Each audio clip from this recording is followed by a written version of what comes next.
Actually, let's get the level from everybody, okay? Can everybody, can we go around and, how about Colin? Yes, check 1 2 1 2 Okay, 1 2. That's good. Jim? Check 1 2 3. Okay, Ted?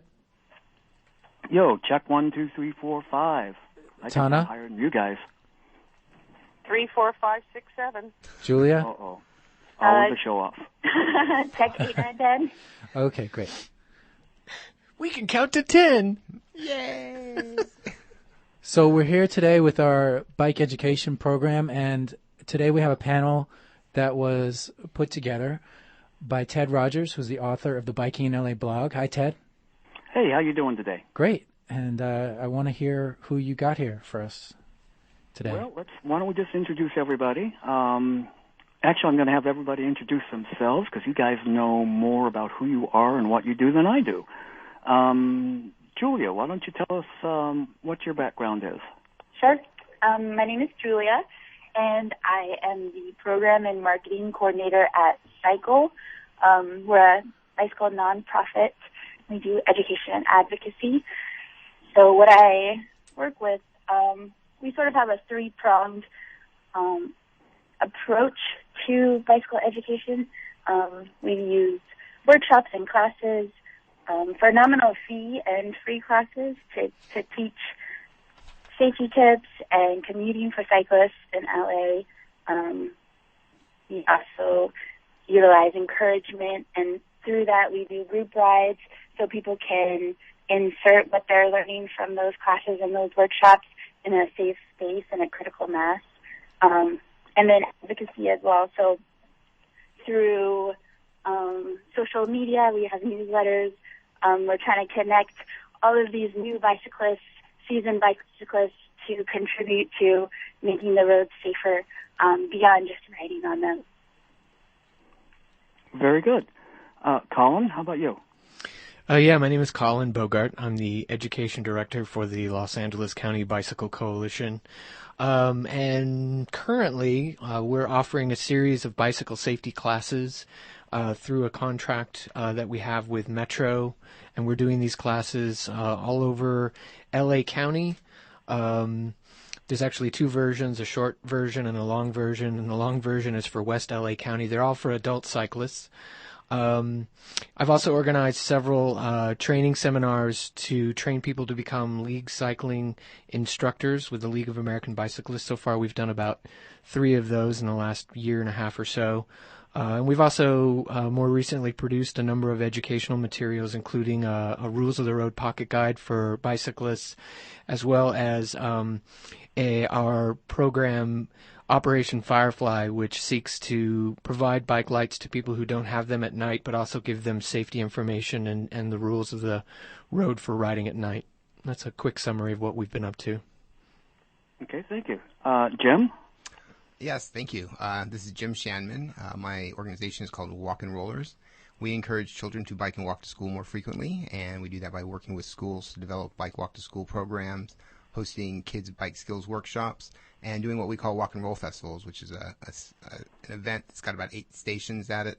We take the kids through each station, make sure they understand the rules of the road and safety precautions, as well as group rides. In addition to that, we also work on leading group rides for the community to help encourage people to ride more often. In fact, we worked on one with Cycle not too long ago. And as a licensed cycling instructor, I also work with adults and teaching some bike education throughout LA County. Great. Cynthia? No, Cynthia's not here. Cynthia's not here. Okay, you'll edit that out. Dan? Is Dan there? No, Dan's not here. Dan's not here. Tina? Hi. Yes, I am, I guess you could call me the dinosaur in the room. I've been at this for about, 26 years doing bicycle education, all the way from working at the Olympic Training Center as a coach to taking teams around. And then I started the first bicycle program for middle school down in San Diego, then came up to LA Unified and provided bicycle education for about 18 years there, retired.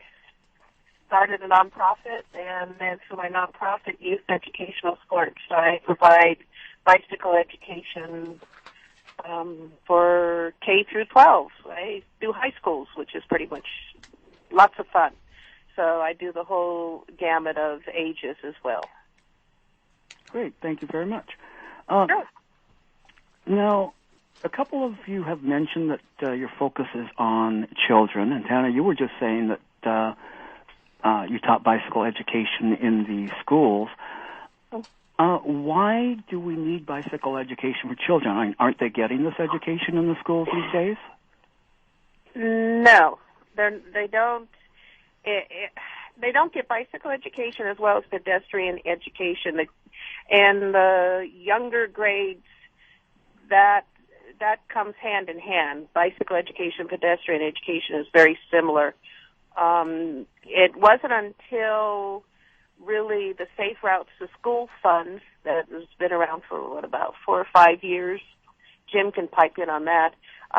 It has actually brought money with a very definite effort to try and get parents involved with doing bicycle education in the schools. Up to then, there was just a handful of us that would go around and do bicycle and ped, but we didn't have that component in the beginning where we would get the parents involved to get walking programs and our walking school buses. That's something that, thank goodness, was spearheaded and funding was allowed to provide that component. So there's more incentives for kids to do it and for parents to do it. We only had the educational component before just to try and hopefully it would filter down to the parents. Mm-hmm. Jim, why does it matter? Why does it matter? That's a great question. It matters because getting kids to walk and bike has a whole bunch of positive components to it. First of all, it's more activity for the children, and especially in the morning. It helps them arrive at school on time, but also ready to hit the desk and books and be ready to start learning. They've gotten their socialization out of the way. They've gotten their blood moving. Just that morning activity really seems to benefit the children in all kinds of ways. But also it creates a community awareness. When they're biking and walking to school, they're seeing their community around them. They're not locked in a car. They're hanging out with their friends, and they're noticing things in ways that they wouldn't notice otherwise. And then most importantly is it builds a foundation for the future. We encourage kids to be active when they're younger. Studies are showing that the more active they are when they're younger, the more likely they are to be active when they're older. In fact, the more active the kids are, the more likely they are to go on to college. And it just has all kinds of long-term repercussions. So getting the kids active just from a simple bike and walk program is really beneficial in so many ways. Okay, I want you to back up a little bit. You said that the more active a child is, the more likely he is to go to college. Essentially, that's true. Can you explain a little more about that? I've never heard that before. You're going to ask me to quote a study? Thanks, Ted. No, actually, yeah, it falls back on the same. It basically follows a path. When they're active as youth, they become active as older or as young adults, and then that carries them on into being better students, and that makes they're just more likely to go to college. I'm not even sure if they know the exact reasons why. Just that's the way the numbers are falling out. So encouraging children to be more active. Perhaps it helps them take a better interest in school and their surroundings. Maybe they care for the environment a little bit more. Maybe they're a little bit more involved in things. But they seem to go hand in hand. Active kids, better grades, on to college. So you're saying bicycling makes you smarter? You could put it that way. I wouldn't argue with that. Plus, they did a study, and they actually had a controlled unit down in Texas where they took a school that had very low performance and poor graduating, passing from one grade to the other. And they did a study where they had active activity as walking to and from school, that the oxygen level that was able to be put into the brain before school, if you have activity before you go do education, they were more aware, they listened to the lessons better, they were more tuned in what was going on if they got that activity before they went to school. And also, because of the physical activity, they'd be less likely to act out, so they paid attention more. Interesting. And I could probably quote the study if you really want me to know.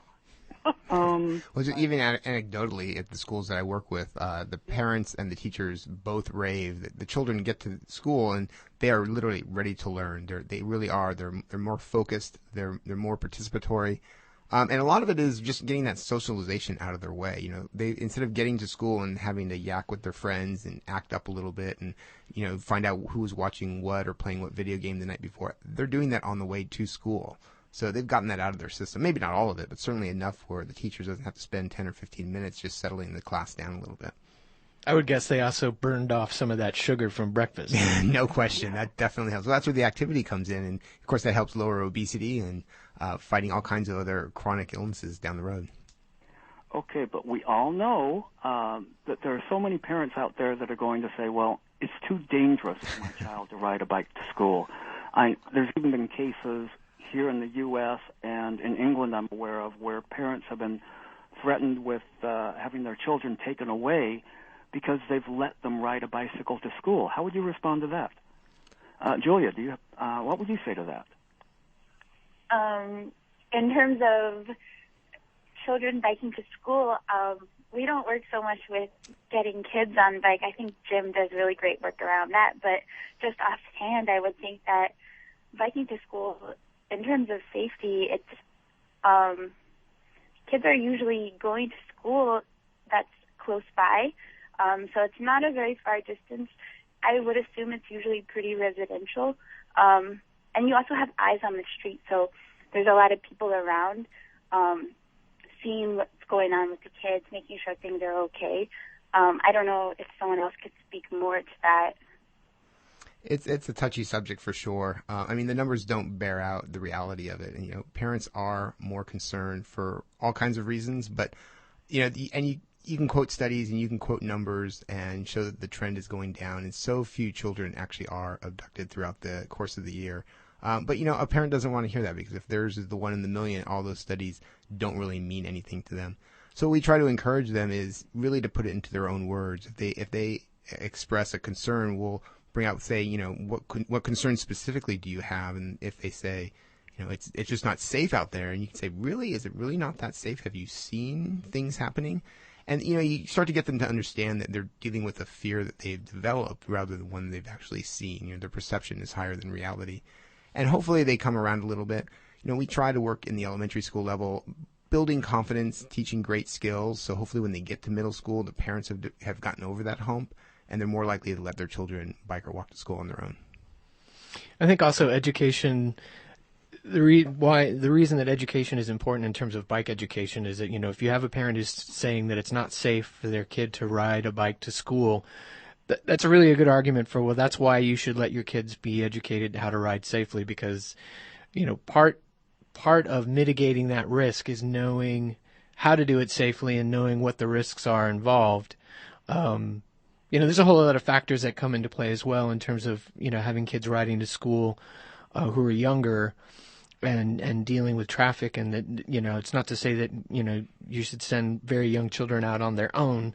They should be supervised. But I think that's a good argument for the education side of it because, you know, you want the goal is to have these children grow up to be independent people who can ride a bike and deal with traffic and situations they might encounter on the road and do it safely and understand what the risks are. And so that's another argument, really.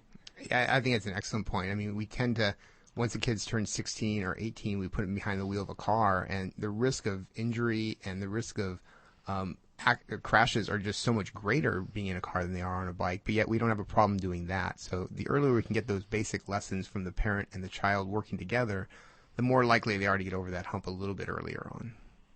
Okay, well, yes, but, you know, just about everybody, or all of us here probably, have learned to ride a bike when our dad or mom took us out onto the street in front of the house and put us on a bike with training wheels and said, you know, start riding. And then eventually they took the training wheels off. We could ride a bike. What else do you need to learn? I mean, what are you teaching these kids that, you know, we didn't just learning to balance on the bike and ride down the street? Well, a lot of it, I'd say, is knowing what the risks are when they go to ride and where those risks lie and how to deal with it. And it's things like, if you're really young and you're riding on the sidewalk, it's things like knowing that you need to look out for cars coming out of driveways, for example, or trying to enter in driveways.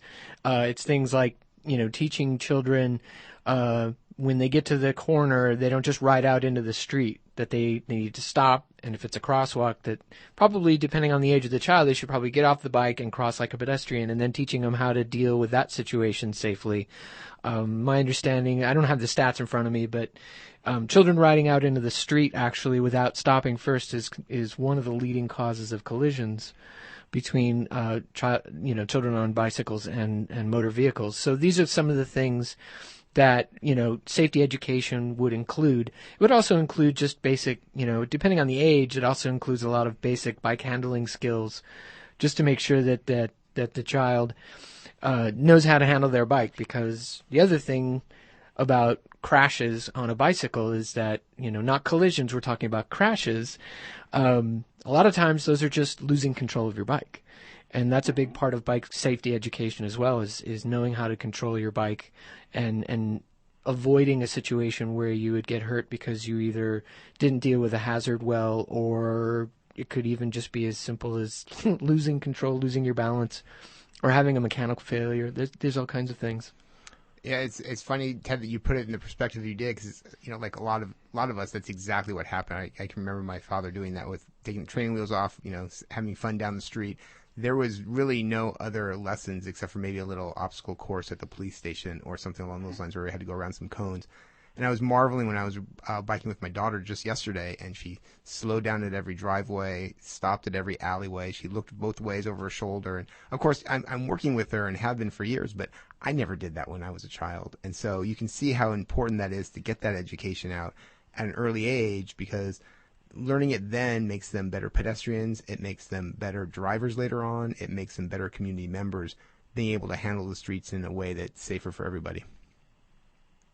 Good point. I remember reading a study that said that bicyclists are the safest drivers on the road.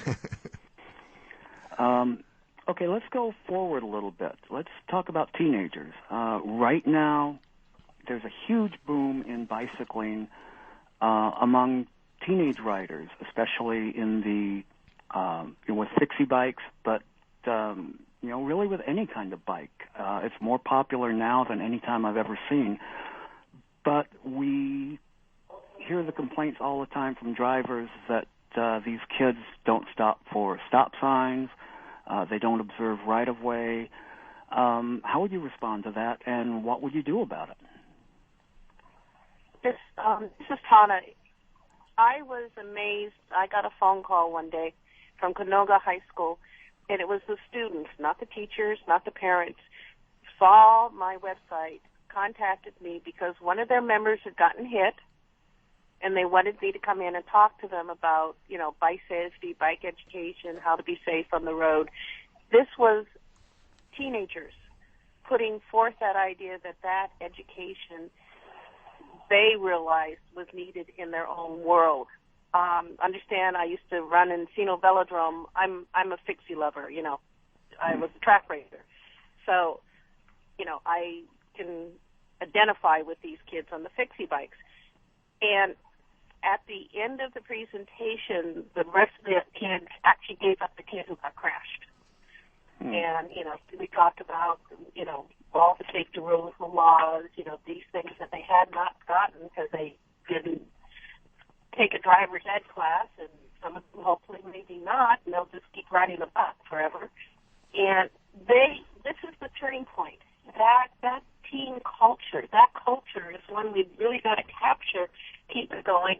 And, the fixie bike may phase out and something else may phase in, but this is a wonderful group of youth that, have this culture that they're developing, and we need to give them the tools for them to be safe and approach correctly. They want it. Interesting. Yeah, I think you're right there, Tana. I mean, reaching out to these kids, and it's a shame that it usually happens after an incident, but that's what captures people's attention. And especially with middle school, they feel like they're just impervious to crashes and accidents, and it's just not. They're Supermen. Yeah. They're just not going to get hurt in any way, shape, or form. So when there is a crash, and you can point out, especially when there's one that's completely the fault of the cyclist. Like there was one in Glendale not too long ago, where there was a 13-year-old youth riding on the sidewalk, no helmet, not stopping at stop signs, ran right through an intersection and was hit by a bus and died. And it's really unfortunate because in that area there actually were bike lanes, there's four-way stop, there was a traffic circle. It was an incredibly safe area, and with just a little bit of education, if he just didn't do one of those things, he would have probably survived the whole incident. So using incidents like that to just point out that you're not unbreakable and things can happen, they can be tragic. I think those are great case studies, and I think middle schoolers are ready to hear that and are able to handle it. I think the other thing we have to remember is that when we're talking about middle school kids, I mean, the kids who are middle schoolers now, didn't really get any kind of safety training or safety education, sadly. But, when we're talking about teaching younger children, and that's why it's considered so important, is that ideally we're creating a situation where all younger children, as they go through, growing up and going to school, that they're going to get this information, so they already know this stuff by the time they're in middle school. I think there's a lot of kids riding around, a lot of those fixie kids riding around who've just never had anybody tell them any of this stuff. And for that matter, I don't think it's just limited to middle school kids. There's plenty of adults riding around in the same situation. I mean, I just stopped at an intersection on my way into work this morning. The guy came up next to me in the bike lane, and he's got two headphones on, and I handed him a bike safe pocket guide and said, "Dude, you're going to get a ticket if you keep riding around with your headphones like that." And he's like, "Really?" And I'm like, "Yeah." I said, the cops are looking for reasons to give tickets, and so you're only supposed to have one. He goes, "Oh, I didn't know that." And I bump into people all the time who just don't know this information because it's not being offered, and they just sort of know whatever they learned, in terms of the riding habits from, their peers and their friends and what they do. Well, is this something that should be taught in schools then? I mean, rather than just one special event where one school says, "Hey, we had a kid that just got hit by a car, come teach us how to ride safely," should every school have a bike education curriculum? Yes. Yes. I was going to say 1, 2, 3 all together now. I'm not sure anybody on this panel would disagree with that. You can be done through the PE classes, so it's not taking away from class times. It's activity oriented. There's really no reason not to. And when I started doing this, I was surprised how few people were doing this type of activity, and that just encouraged me to get more involved because it's obviously needed out there. So if we can get programs into the schools, I think we can make a real difference in the communities. And my mantra is, bicycling is the only sport that does not offer a safe venue to learn. And bicycling should become a recognized sport in the PE department, middle school and high school, so that is taught eventually through the PE department. Then it would have the funding. It would be institutionalized. You can in third world countries, how they teach kids to ride. They ride on the grass. They set up a track. They ride on the grass. They do all the skills. We have the venue. It's called a school. School's a perfect venue, and there's a whole movement right now to try and make it feasible for the PE teachers to take on bicycling as a sport, not just a recreational activity, to try and keep it going in the schools. So that is the future. And can you imagine it one day, you going to the high school, the lights are on, and what's going on? It's a bicycle race using the running track. There's no reason why it can't be as big as football in the high school level. Well, I do remember when I was a kid in a long time ago in a galaxy far, far away, I got bicycle education every year in elementary school. Where did you grow up? I grew up in Colorado. No. Okay. And that was back in the 60s when I was in elementary school. But it seems to have gone away, but we had it once.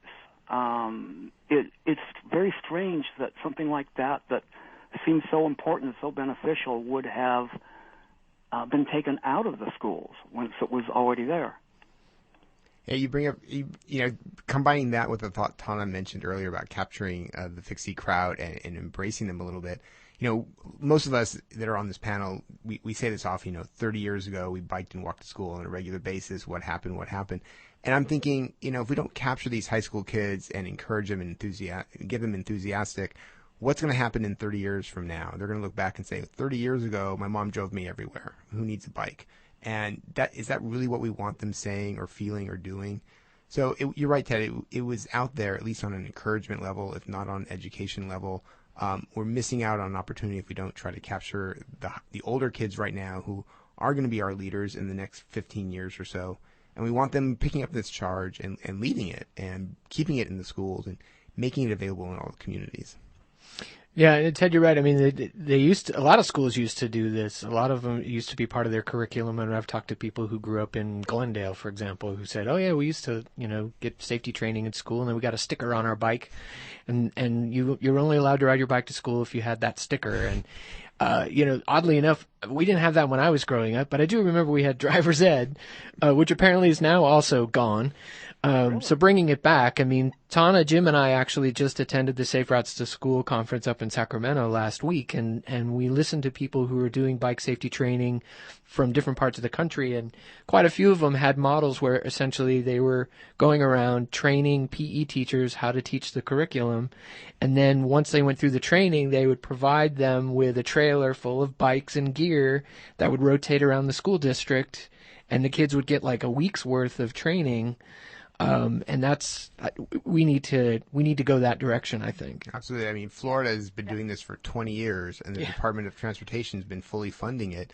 And you just look at that model and you think, wow, 20 years ago, an entire state got their act together and moved it forward. I mean, I know there's amazing cities out there, Portland and Boulder and whatnot, but the entire state made that choice 20 years ago. And, they're really setting a standard for the rest of us to follow at this point. Julia, what about cycle? Do you guys teach teenagers? I think we really aim for, our rides are always very family friendly. We have small children who come on our rides, and we have folks in their 60s, 70s, 80s. In terms of our classes, we really aim for adults who have never learned to ride. So we're really capturing a person who either never had that chance or the space in front of their house to get pushed down the street without their training wheels. And we really want to try to capture a whole new audience of bicyclists to expand the bicycling community. That's great. Okay, let's move on to adults.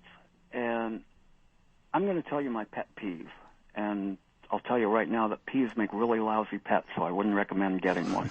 But one of the things that I've always noticed is that it's very easy to buy a high-end bike and to learn to ride really fast very, very soon. It doesn't take you long to pick up that skill. I mean, you can be out riding with the Peloton down PCH within a couple of weeks.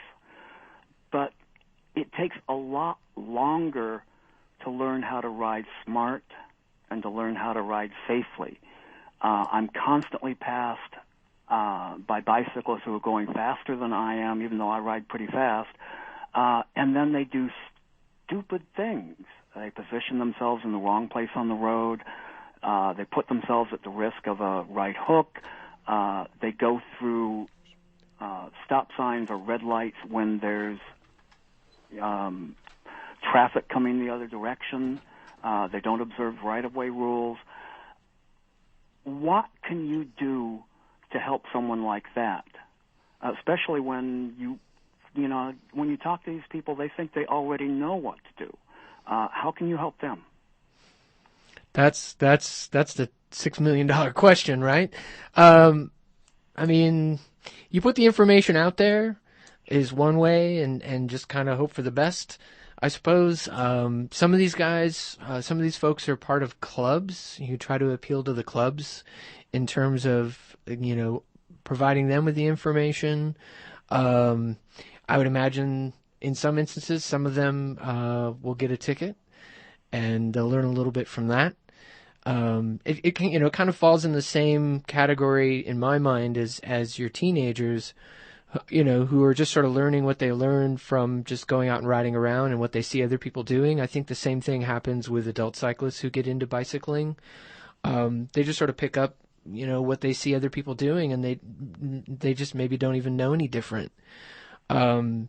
So I think it's a matter of putting the information out there, offering the information, trying to do more classes. I mean, we're doing these adult cycling classes through Metro, and they're offered free to the public, and it includes classroom instruction as well as bike handling skills drills and also on the road riding, and it's pretty much open to anybody who wants to take it, and we're doing everything we can to promote those classes. And some of the people who are signing up for those classes are sort of beginners. Some of them are intermediate, but there's definitely been people who've been signing up for those classes who've done a lot more riding, and they're interested in finding out what this is all about and learning more about what's typically known as vehicular cycling, and which is essentially following the rules of the road and riding like you would drive a vehicle. Having taught a number of those classes, I think it's been about 50-50 on experience versus not so experienced. Well, what could you teach me? I've been riding for 32 years as an adult. I've probably got, I think I figured out the other day that a very conservative estimate is I put in 160,000 miles on the road over those years. I would tend to think that I know what I'm doing. Is there something that you could teach me that I may not know? How's your quick turn? I'm sorry, quick turn? Yeah, how's your quick turn? Okay, tell me about a quick turn. What's a quick turn?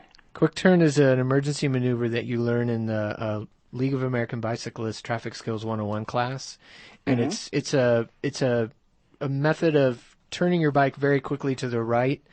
It's the intention of it is that you're riding down the street and somebody right hooks you or left crosses you, turns right in front of you or turns left right in front of you, and you simply don't have time to stop.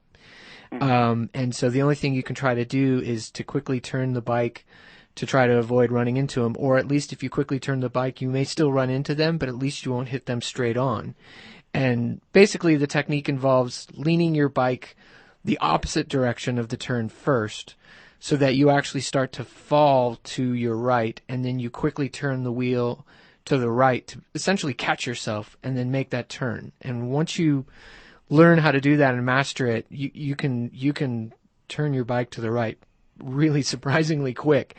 And it's considered a measure of last resort.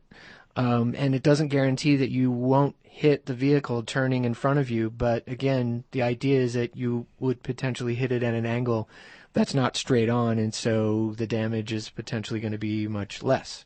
So, unless you know how to do one of those, that would be something you could learn. Well, I actually did something very similar to that last Friday when I was riding on the bike path and someone made a left turn directly in front of me. Very quick. I had to go to the left, but very quick reaction caused me to hit him on the side rather than head on. So that is a valuable skill. That sounds very similar. The other thing I would say is that, is in terms of an experienced cyclist coming into one of these classes, it's really hard to say up front what they might learn from it. When you're talking about a class that's the longer class is like 8 hours long, and you're covering all this information in the classroom, and then you're going out into like a parking lot or a basketball court or something and showing them these drills like the quick turn, and then you're actually taking them out on the road and in fact essentially applying these things out on the street.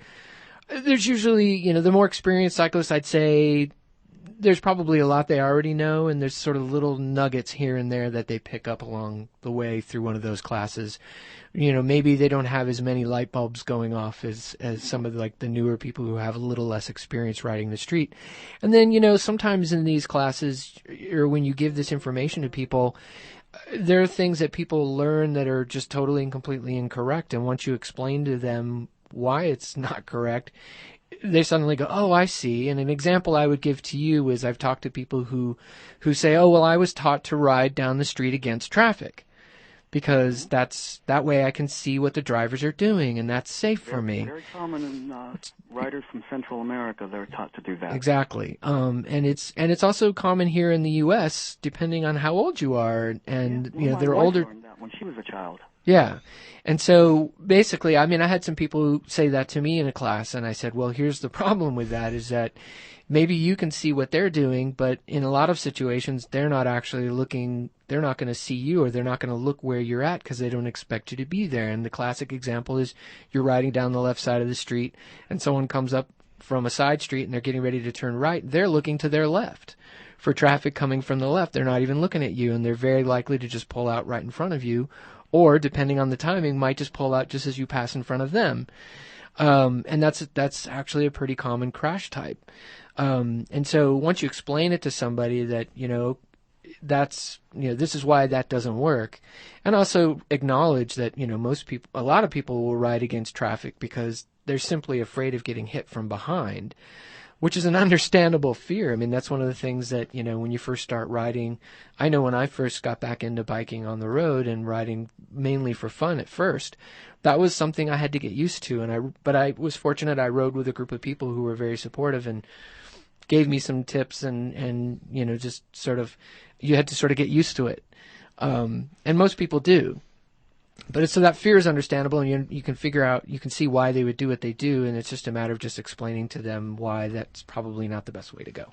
Right, and and another thing, Colin had mentioned the fear of people coming up from behind you. One of my favorite segments in teaching the class is on crash data, and you help people get over that fear. And by the time you're done, they come to realize that very few of the incidents are actually a motorist's fault, and being hit from behind is so uncommon, it's not even listed on the crash data statistics.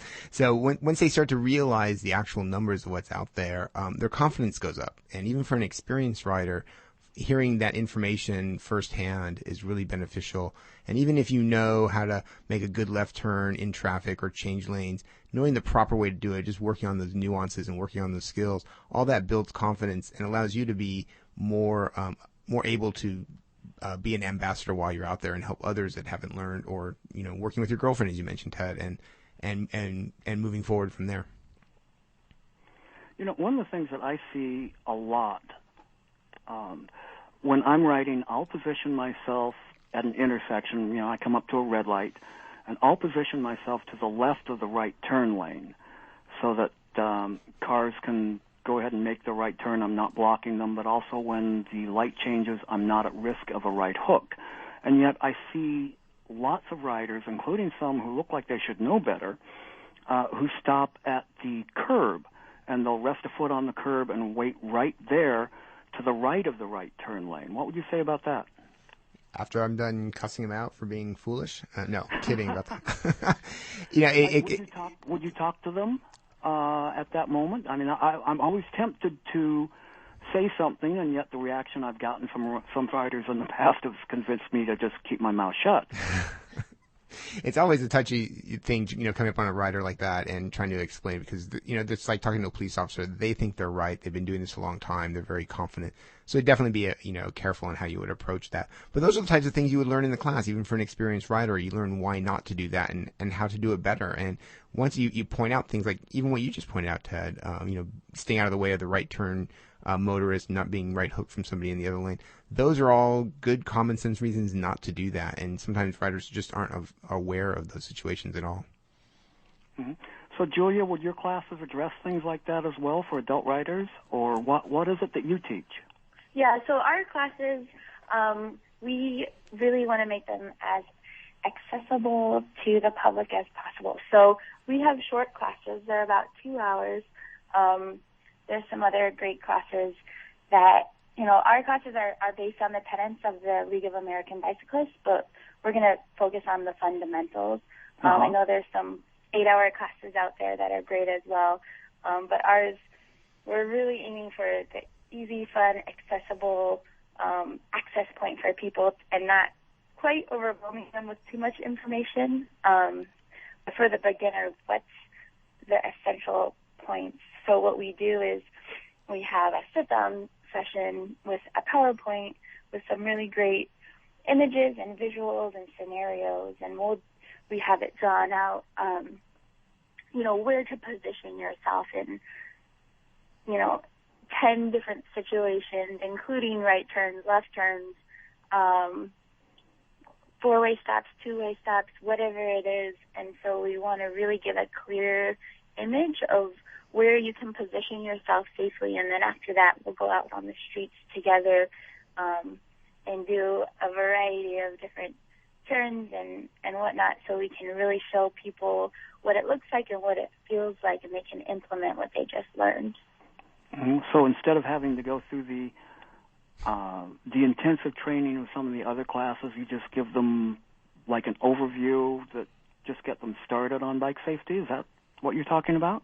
Yeah, I mean, it's an overview, but it's also for the new rider, what's going to be the most pertinent to them and the most important, and make sure that it's digestible as well. Okay.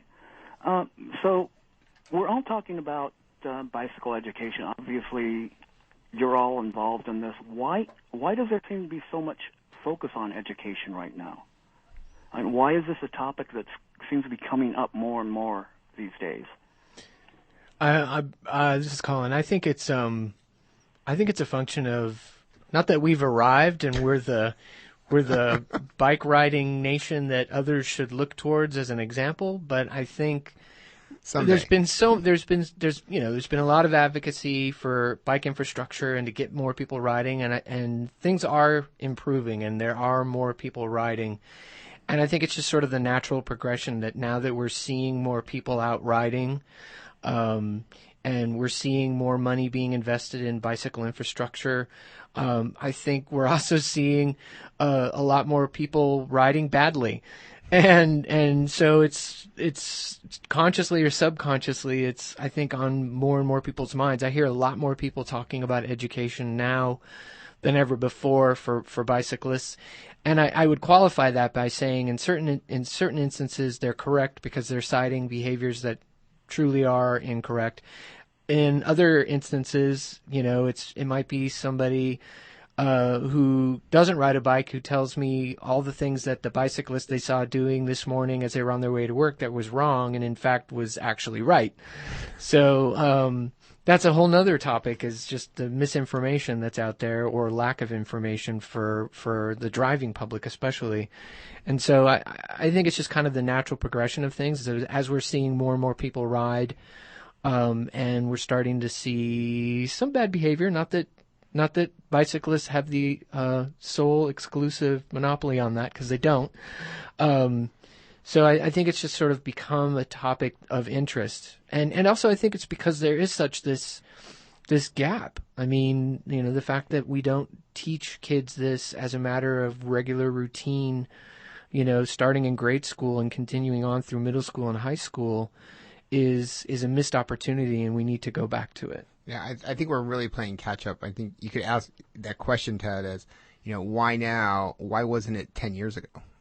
That's really, when they started laying the groundwork for the infrastructure and even some of the non-infrastructure, that's when education should have kicked in. They knew it was coming, so we're really playing catch up because things have been built. We've done a good job of encouraging people with cyclovias and cycles rides and things like that. So now the education is the last piece, and in my opinion, it should have been the first piece. I would have to agree with you on that. Colin, you touched on something that's that's really frustrating for a lot of bicyclists, that motorists will see you doing something that's perfectly legal and actually the safest thing to do, like riding in the traffic lane outside the door zone, for instance. And they will get upset about that because they think that you belong over in the gutter, which is, goes back to what they were taught as children. And the same thing with police officers. I know the LAPD is perfectly fine with bicyclists riding two abreast on any substandard lane, which is almost every right-hand lane in the city of Los Angeles is considered substandard width. They think it's perfectly okay to ride two abreast, and riding two abreast isn't even mentioned in the California Vehicle Code. But you can go to other cities, and you can be ticketed for that. There was a recent case in Gardena where bicyclists were riding two abreast in the right-hand traffic lane. The left lane was clear. Drivers could easily go around them, but they ended up ticketing the riders for obstructing traffic, even though by the legal definition of that, they weren't. So how do you educate motorists, and how do you educate police? I mean, maybe that's two different questions, but it is. Absolutely. How do you educate the rest of the world? Yeah. Well, I think that's why, I think there's a lot to unpack in there, but, as far as educating the driving public, I mean, it needs to be a lot more robust in driver training and the DMV materials. And I know that the LA County Bike Coalition has been talking with Cal Bike about that for some time now, and how we can move that forward at a state level, because really that's what we're talking about when we're talking about the DMV. I think that the motorist education part of it, I think that's why the Metro's Every Lane in the Bike is a Bike Lane campaign was such a home run, and why so many bicyclists who are in the know were so excited about that campaign, because it finally basically said, look, in certain situations, I get to ride my bike down the middle of the lane, and you just need to go around, and it's legal to do that. And so I would like to see more of that kind of campaign being conducted by agencies that have a countywide reach like Metro. That was a pretty exciting campaign. And I have some ideas of things that I would like to do in terms of reaching the motorists.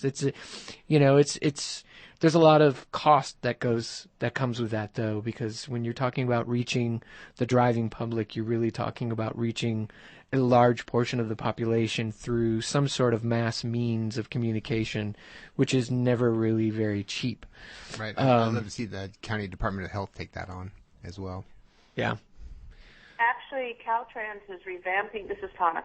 Caltrans is revamping the motor vehicle handbook, and it's including a lot of bicycle, a lot of those things that you talked about already, that cyclists are quite legal to do. The cars don't need, the driver needs to know the positioning in the left turn lane, the giving room for the car, the 3-foot rule, and whatever.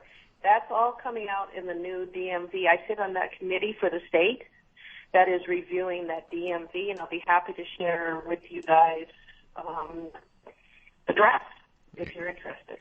Most definitely. I remember being at the California Bike Summit, and they were raving about the fact that finally cyclists have a seat at that table. Yeah. And I mean, that's a huge gain. We've had some failures and some misgivings, but that's a big one, is to be able to sit down at the same table with Caltrans and I guess the AAA and whoever else actually writes that manual and have some say in what happens out there, because as Colin mentioned, it has to happen at a statewide level if we're going to make any movement on this.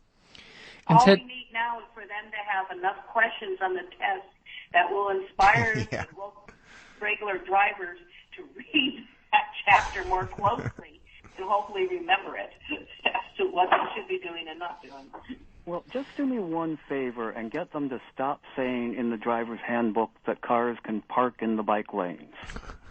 It's in there. I'd be happy to know. They keep watering it down, but they keep Ted, that's your one ask? That is it's one of those there, pet peeves again. If so signed by the city that you are not supposed to park in the bike lane. But that falls back on the engineers of the city. Good. Ted, you also, if I may, you also mentioned Gardena, and the cyclists were ticketed for impeding traffic. I don't know that it was so much that they were riding two abreast as that they were just basically taking the lane, and the motorists were having to go around them. I do know that those tickets were ultimately rescinded. And our planning and policy director, Eric Bruins, has been talking with the city about revamping they also had some things in their municipal code that were contradictory to what the vehicle code says. So they're working on cleaning that up. And also, in terms of educating police officers, at least in the Gardena example, the LACBC invited the Gardena Police Department to participate in one of these classes that we're going to be conducting in Gardena next month. And in fact, we're expecting 3 of their officers to participate in that class. And the goal is that, police officers, my experience has been police officers will listen to other police officers.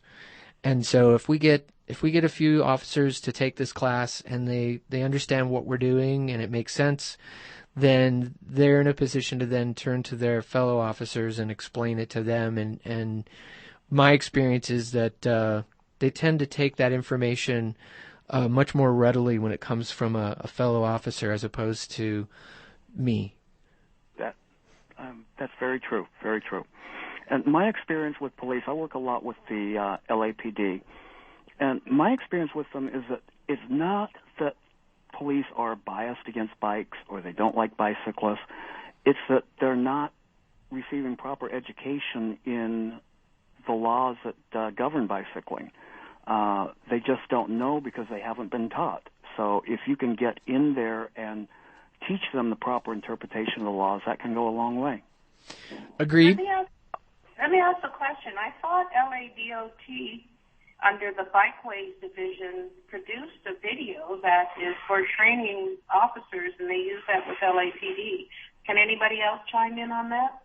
Well, I actually worked on part of that. I helped edit that and make a few changes to it. That was done not by LADOT, but by the LAPD themselves. And you can view it online. All you have to do is Google LAPD training video, and it'll pop right up. So the public can see that. It's really a good basic education for officers in this.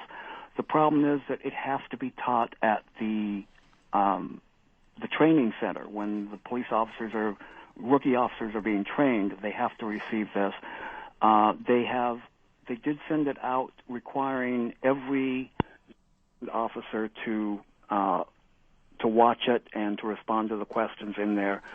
But, that doesn't mean that everybody did that, really paid attention to it or remembered it after they saw it. You run into a lot of officers now, when if you ask them about it, they don't remember it at all. So it's something that has to be an ongoing program, and it has to be taught to the rookie officers before they ever take the field.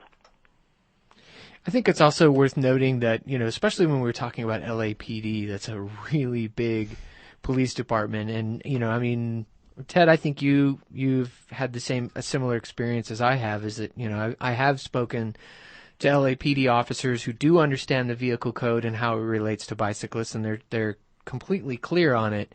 And I think even some of them sort of lament some of the, things that happen with other officers who are not aware. So we are talking about, at least with LAPD, we're talking about a very big police force, and I think it's gonna take a while for all of this information to permeate through the department. And you're right, that is an ongoing effort. I think it's also really exciting. That's what makes the pocket guide that we did so exciting. Not only because it's good information for the cyclists, but if you can get the police department to sort of partner with you, if we can get them to partner with us on distributing this information, and sort of presents an opportunity where all of a sudden they've got this information in front of them that perhaps some of them haven't read, and they take a look at it. And so while I didn't necessarily hand a pocket guide to an officer and said, hey, you need to read this, it just sort of happens. Yeah, police officers generally don't like to be taught by civilians on pretty much anything. But I think that's a great idea, Colin. I think if you hand them a stack of those and encourage them to hand them out, at some point they're going to sit down and flip through it and read it. And Absolutely. And even if and then it's on their own, and they'll learn it, they'll remember it, they'll agree with it, they'll be more likely to hand it. I think officers are happy to hand out information to people, especially to kids, if it's going to help them keep them safe. Yeah. And let me give you a heads up. The officers that are getting the training on the bicycle rules and the roads, those are your traffic officers. The officers traditionally who show up and do interaction at the schools are your penal code, PC officers who get this education. So any officer that you don't see step off a motorcycle that comes to the school, hand them one of those, because they have not a clue. There you go. Colin, you had mentioned something that I know absolutely nothing about. You said that education is one of the 5 E's. What does that mean? Oh, well, the 5 E's, basically, I don't know if it was the League of American Bicyclists who started it, but Safe routes to school. But it's essentially when the League of American Bicyclists has a program called Bike Friendly Communities, and they use what are called the 5 E's to evaluate whether or not a community is bike friendly, and they're considered the 5 E's that any community needs to implement if it really wants to be bike friendly, and the E's are education, engineering, encouragement, enforcement, and evaluation. And there's also a very strong argument these days for a 6th E, which would be equity. And the idea really is that, education doesn't exist just on its own. We can't just educate bicyclists or just educate motorists or whatever. We also have to do the engineering. We have to provide the infrastructure to make it more viable. We have to do the encouragement, which is what Julia and Cycle do such a fantastic job of, is encouraging people to ride through fun rides and things like that. And we, LACBC does that as well. Enforcement, making sure that the enforcement is fair and consistent and that enforcement is accurate. And then the evaluation portion, which is basically going back and evaluating all this, which is, things like bike counts and also looking at crash data and identifying, what are the problems and where are they happening and that sort of thing. All of these things have to work together. They don't work just on their own. And if you do all of them together, then you really do have a community that is a better place for people to ride bikes. And that's when you're going to see the ridership increase and the injuries going down and the communities being healthier. And, ultimately we're seeing a lot of cities that are attracting, a whole professional class of people who want a certain quality of life, and they're going to go where they see that happening. Hear, hear. Who was that? Okay, That was one Cynthia. Hi. last question here. We've talked about how important bicycle education is, both for the bicyclists and for the general public and for the police. We want to get into schools. How do we pay for it? Can I just jump in here? Cynthia's on the line, too. Hi, Cynthia. Cynthia Hi. of Santa Monica spoke. Hi, all. Cynthia Rose, an LCI, and is it president of Santa Monica spoke? I am the director of Santa Monica Spoke. It's an ambiguous title, but that's what we went with. I am, as Mark in Beverly Hills said, the Grand Poobah over here in Santa Monica. But it's as like anything else, this is all a collaboration, and really it can't be done by one person. It's all our group. I just happen to be the one that's at the forefront and the leader. Well, unfortunately, you're jumping in just as we seem to be wrapping up. But what are your thoughts in general about the importance of bicycle education for children or adults? Well, it's part of the big missing component of that we need to make our communities and our of course all road users be able to know how to share the road appropriately. So without that education and that information that is not necessarily intuitive, because a lot of us today didn't grow up riding their bikes, or we were very young and in a different world than we have today, where there's a lot more cars, a lot more traffic, and having bike education back into the schools is a focus that I know Jim is working on countywide, and I'm kind of doing the same thing here in Santa Monica, where we have Safe Routes to School programs. We are doing after-school care, education classes, and they're pretty much at the beginning right now. They're kind of evolving into what they will be moving forward. So we've done a couple of test programs at the middle school, and we have also done a test program at the after-school care. So going forward into the fall, we'll have it in the after-school cares, and we'll also have it moving forward going into the schools.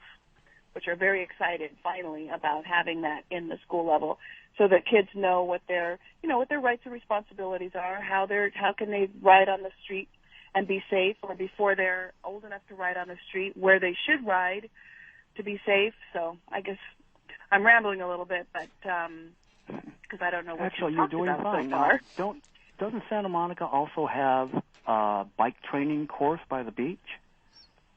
We have a bike campus, which is Bike part campus. of an implementation for kind of predated the bike plan, but it's really part of that whole movement and the culture that is evolving in Santa Monica. And essentially what that is an area. Well, let me backtrack for a second. When we teach bike education classes, there's a course that we mark out that has to be measured and marked every time that you teach a class. So when you move around to different places, or when you go to schools, you find an area that's big enough, you mark it out, you cone it. We use tennis balls and little traffic cones and some bigger traffic cones. What the city of Santa Monica finally did was allocate some space that can stay permanently marked. So we have an area down at the end of Ocean Park, which is actually the address, I think, is 1 Ocean Park. And that is an area it's a long, narrow, used to be access kind of road between the beach and the last road of the landmass of North America, I guess, before you hit ocean or sand. And that area is permanently marked with the course that we use to teach bike education. So we don't have to mark it out every time, and the added benefit is that anyone can go down there anytime and practice their skills without the need to worry about traffic, because cars can't go there. It's just an area just for people. I've looked for that many times as I've ridden by on the beach, and I've never been able to spot it. So it's at the end of Ocean Park. It's at the very end of Ocean Park between Perry's Cafe and where Ocean Park tees with Bernard Way. Like Perry's Cafe, okay. So it's in the parking lot there? It's not actually a parking lot. It is a space that's been reallocated. It used to be an access road between the two parking lots. Okay. So it's a wide, but it's long and narrow. And it parallels the beach, Ted, so if you're looking for like a big chunk of a parking lot, it's really easy to miss because it's concrete, so it looks like the bike path, but it's not. Okay. Well, I will go take another look for it. So we have coming up we have QR codes and videos that go with each of the different road skills that you can practice on the course. But soon we will have permanent signage that will have the course will be marked out, and the what is the word I'm looking for? The skills areas. Each one will have like a little about that little skills area, and it'll be a permanent signage. And it'll have a QR code that has videos. It'll also teach you how to do it, and then you can see the markings on the road. It's also painted like it's part of it is the course area, which is kind of like it has a figure eight, it has a chaos box, it has zigzags and rock dodge. For anybody who's taken the courses, you know what those are. But as I say, there'll be signage to tell you what those are. So they're avoidance weaves and hazard weaves. And then the other part of it is painted like a mini roadway. So there's a double yellow line, there's a bike lane, there's parking stall markings so that you can practice riding and scanning so that you're looking back and signaling to change lanes and so on and so forth. So you can practice kind of the road skills that you would learn in the obstacle port. You can practice those on a mock road. Very cool. It sounds like Santa Monica is way ahead of the other cities in the area working on this. Well, just allocating a space, as I think anybody on the phone or anybody here is going to agree with, is a huge part of just commitment and just showing the community that they support what they're doing. There's one of the biggest complaints that we hear, and I think I probably would also get agreement with the other people that are here, is it's not just bicyclists learning how to ride on the road, it's motorists learning how to share the road. And seeing something like that is a big indication to the general population how much a city is embracing bicycling. Yeah, it's pretty clear when you ride through Santa Monica these days that the city has embraced bicycling to a big degree. They've done so much in the last couple of years. But it's getting better. Okay, If I can add to that, Ted, also that the campus that Santa Monica has set up, which we all look to with envy, is an example of the kind of things that they do in a lot of European countries, where they actually create like a little mini city or a little mini roadway setup that's permanent.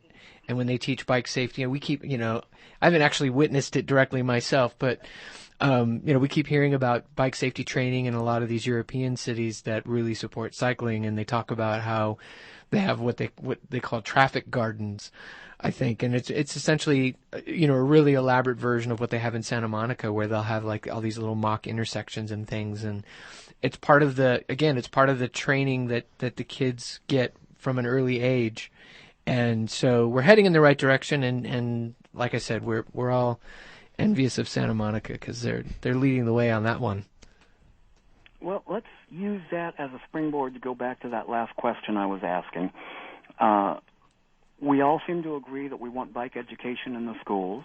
We want to educate motorists and the general public about the rights of bicyclists and how to drive safely around us. And I think we would all love to have a training campus, a permanent training campus like that, like Santa Monica has. How do we pay for it? What's the next step? That's great. Go ahead, Tana. Shoot in on the pay for it part as far as the campus.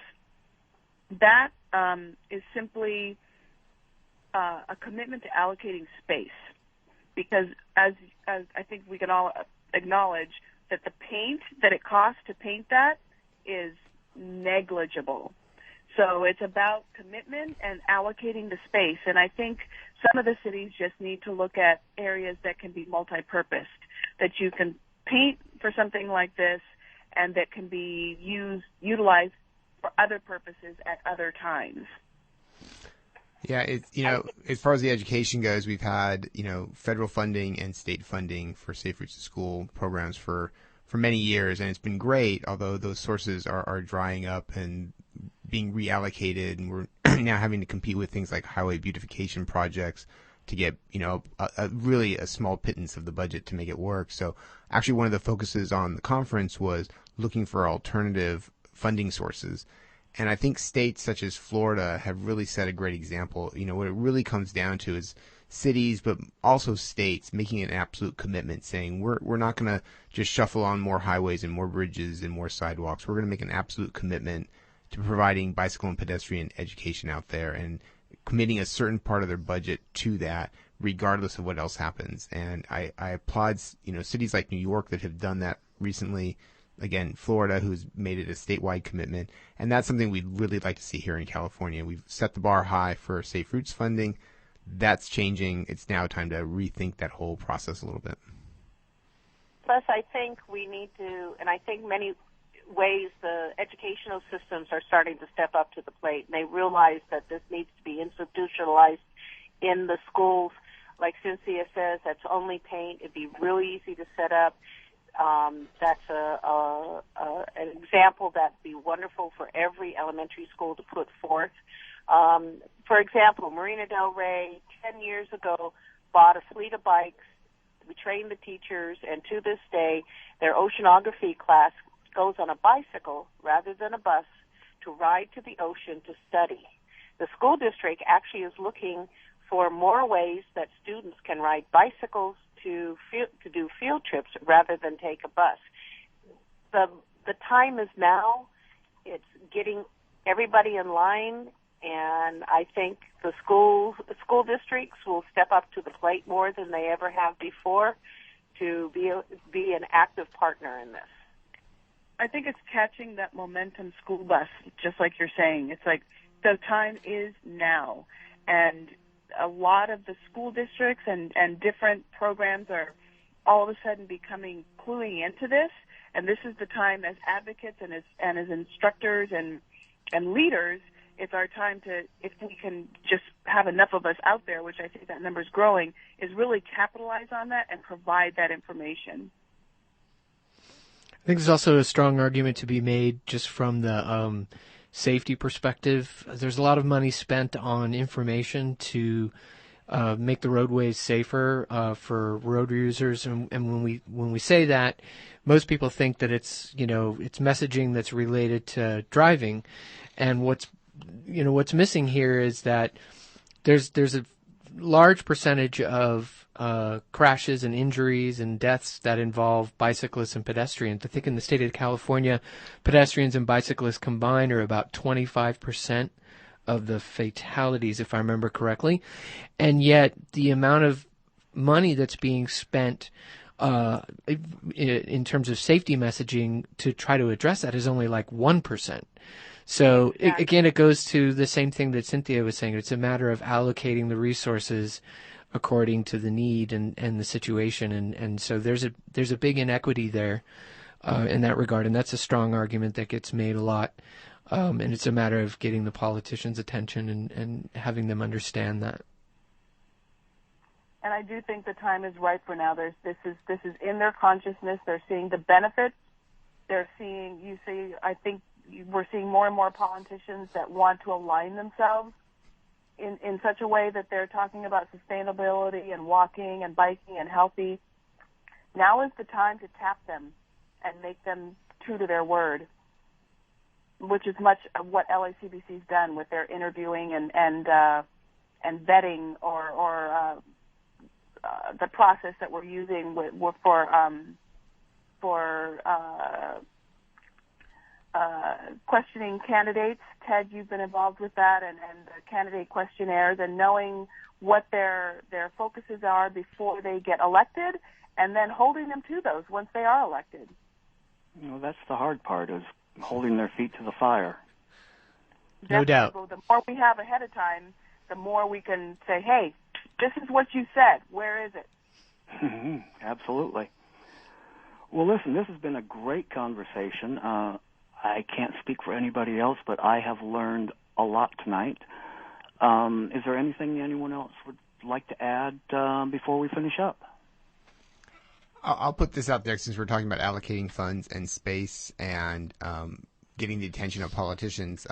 Recently, I had some conversations with state parks and with mountain biking group out here, Corba, as well as Mark Ridley Thomas's supervisor committee or his office, about finding a space where we can have just a simple pump track, which is a small area of dirt that kids can ride their BMX bikes on without actually pedaling. It's some hills, some berms, and things like that. And what started off as a simple conversation turned into something much larger, and we're looking at a much larger space that's got a lot of potential to it that they're willing to put up and allow us to use for this purpose. It'll include a bike campus, so we can teach on pavement training as well as letting the kids just have a lot of fun on dirt, sort of like an intro to mountain biking course out there.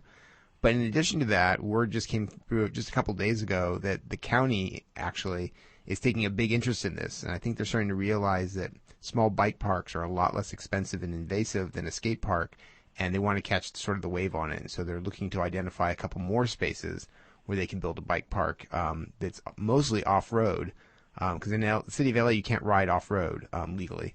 So they're looking at trying to find spaces where they can actually capitalize on this bike movement, get kids more active in their neighborhoods without having to build some major infrastructure setting. So there's a lot of stuff coming. The page is starting to turn a little bit, so as we've all said, we need to keep that momentum rolling. Absolutely. That sounds amazing. So this is the part where we ask our listeners to join LACBC and help us keep that momentum moving. Nice job, Cynthia. I'll Yay, send you Cynthia. a check later, Cynthia. I'd also like to add that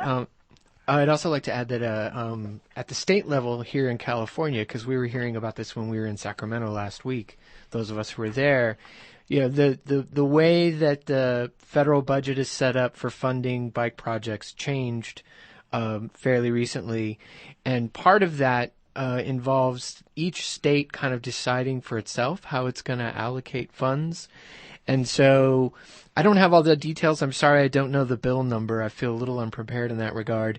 But at the state level, this is in Sacramento, they are going to be voting on important safe routes to school related legislation in the coming month or so.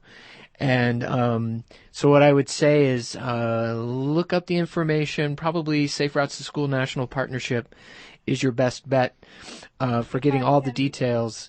But look that up, and then what's really important is that for all those listeners out there who live in California, you need to contact your local state representative, the person who represents you in Sacramento, and tell them that you want them to support this kind of legislation and that you want them to support the funding for programs like Safe Routes to School. We're fortunate in California that Safe Routes to School California's been a leader in a lot of ways in that, but it could go away, and so people, the politicians need to hear from the community about this. Yeah, for years, and California was the first state to do this. We had dedicated funding since 1985 for Safe Routes to School projects, and only recently has it been twisted around for a variety of reasons we don't need to necessarily go into here, but it's now either the state has an option of keeping that funding separate or lumping it in with other transportation segments, which the money will still be there, but as I mentioned earlier, we'll now be competing for highway beautification projects versus a Safe Routes program. So we really want that to be dedicated funding and set aside for a lot longer than just the next year or two. If I can add to that a little bit, Yes. The California Bike Coalition is actually supporting the Safe Routes to School dedicated funding, and the bill that I also don't have right in front of me, Colin, shamefully, as a Cal Bike board member, but if you go to calbike.org, all this information that we're talking about should be listed there, and how you can contact your representatives, and know that just as LACBC has local chapters that work beneath the umbrella of the Los Angeles County Bicycle Coalition, Cal Bike is also doing the same thing for local advocates from the state level. So they are providing an umbrella and kind of supporting and moving forward bills and funding sources that support us locally as much as in the Safe Routes to School stuff and all the other stuff. So go to calbike.org, and I'm sure you can find that information that filters up the same way it filters down.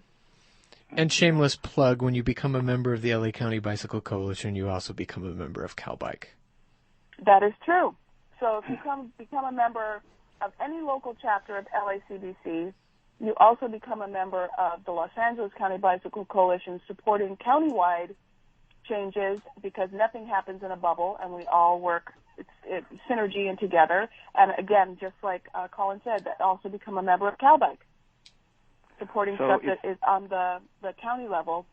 The state level. Mm-hmm. So if you support bicycle education, you should join the LACBC, and or you should join Cycle, because both organizations are working really hard to educate the public. Cycle is actually not a membership organization any longer, Ted. I did not know this either. We don't charge anything for any of our events. We're not membership based, but people are always free to sign up to receive information and safety tips and news, but we're not member based. Okay, well, thank you for the clarification on that. So and Jim, what about Walking Rollers? Cycle. How can they support you? We gladly accept donations of all sizes. We are constantly looking for funding, so they can go to our website at walkinrollers.org and feel free to make a donation online. And Tana, what about your program? If anybody's interested in starting a PE program in the middle school or high school, especially high school, and we can help them get a bike fleet and get all the equipment and training. In the training, I use LCIs and also USA cycling coaches when we get to the racing part, because that's the way we're going to keep the kids hooked into it. So give me a call, and I'll help any school get started, like I'm doing in Denver, by the way. You said you were from Colorado? Yeah. I'm doing high schools in Denver right now. It's really awesome. Very cool. But you said give them a call, so you better give the phone number. Oh, 818-292-0779. Thank you. Why don't you repeat that? 818-292-0779, or you can put an inquiry through my website, which is Youth Educational Sports, Inc., or just Yes Sports. And that's our future. Hope you provide. Thanks. Very good. Well, I think on that note, that's the perfect ending spot for us. I want to thank you all. This has been a really informative talk. And thank you, Ted. Thank Yeah. you. Thank you. Thank So, you. Nick, we got it? Yes. Thank